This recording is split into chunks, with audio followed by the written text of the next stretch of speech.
தமிழக வெற்றி கழகத்தினுடன் கூட்டணி வருபவர்களுக்கு வந்து ஆட்சி அதிகாரத்தில் பங்கு என அறிவித்தார் முதல் மாநில மாநாட்டிலேயே விஜய் அவர்கள். அதன் பிறகு தற்போது நிறைய விவாதங்கள்ல வந்து கூட்டணி ஆட்சி குறித்த விஷயங்களும் வந்து பேசு பொருளா மாறிட்டு இருக்கு. இப்போ அந்த பார்க்கும்போது 2026ல நிச்சயமாக கூட்டணி ஆட்சிக்கு வித்திடும் தேர்தலாகத்தான் இது இருக்கும்.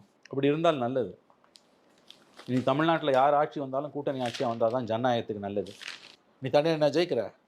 திமுக அண்ணா திமுக 2 பேரும் கேட்குறேன் நான். நீங்கள் கூட்டணி வச்சு தானே ஜெயிக்கிறீங்க. அப்புறம் ஆட்சியில் ஜெயிச்ச பிறகு மட்டும் என்ன வந்து உனக்கு வந்து பங்கு கொடுக்கக்கூடாது? நீ போய் சென்ட்ரல் கவர்மெண்ட்டில் உட்காந்துக்கிறல்ல. திமுக கூட்டணியில் இருக்கக்கூடிய கட்சிகளுக்கு சூடு சொரண சுயமரியாதை இருந்தால் அவர்கள் அதிகாரத்தில் பங்கு கேட்க வேண்டும். ஏங்க நேற்று வந்த கட்சி பிஜேபி அதிகாரத்தில் பங்கு கேட்குறான். 140 வருஷம் காங்கிரஸ் ஏங்க பம்முது? அருவருப்பா இல்லை உங்களுக்கு?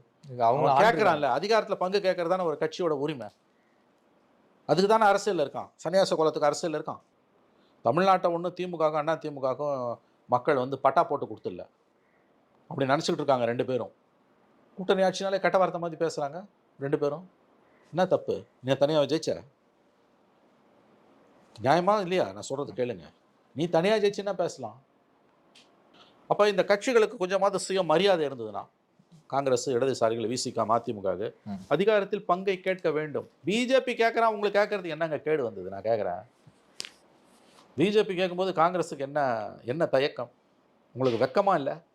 140 வருஷ கட்சி, தமிழ்நாட்டு சுதந்திரத்துக்கு பிறகு முதல்ல 15 வருஷம் 20 வருஷம் ஆண்ட கட்சி. இல்லை, அவங்க தான் சொல்றாங்களே திராவிட மாடல் ஆட்சி என்பதே காமராஜருடைய ஆட்சி தான் அப்படிங்க. இந்த கதையெல்லாம் இருக்கட்டும். காமராஜ் ஆட்சின்னா உனக்கு பங்கு வேணுமா வேணாமா? அண்ணாமலை கேட்கறதுல என்னங்க தப்பு? ஒரு கட்சி அதிகாரத்தில் வரணும்னு ஆசைப்படுறது நியாயமான ஆசை தானேங்க. அது என்னமோ பெரிய பாவம் மாதிரி சொல்கிறீங்க. அந்த அளவுக்கு திமுக அவங்கள வந்து நம்ப வச்சு பிரெயின் வாஷ் பண்ணியிருக்கு, மூல செலவு செஞ்சுருக்கு. புழுக்களாய் நீங்கள் திமுக காலடியில் உட்கார்ந்திருக்கிறீர்கள். உங்க விஜய் காலத்துக்கு வந்துட்டா